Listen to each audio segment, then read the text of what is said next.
अहिले तपाईँले बब्लु गुप्ताले अमेरिका एकदिन घुम्न पाऊँ भने मेरो विचारमा अलि पलायन हुन खोजेको थियो के भाग्नु खोजे हो मेरो पक्कै हो नि के कुरा गरे स्योरली हो नि न त कोही व्यक्ति म अमेरिका घुमेर आउँ भन्छ आज मन्त्री घुम्ने भन्छ कोही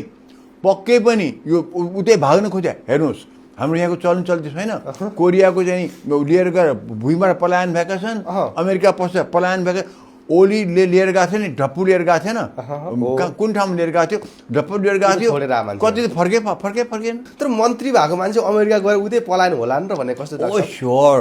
यिनको मन्त्री कति दिनको पद हो उनीलाई थाहा छैन चट्ट जेन्जी को नाम लिए फुत्त मन्त्री बने फुत्त अमेरिका भाग्न कति सहयोग छ त्यसपछि उनको यहाँ भविष्य केही पनि छैन के भविष्य अन्तिममा एकचोटि अमेरिका घुमेर आउँछु भन्नुभयो उहाँले घुमेर आउँछु होइन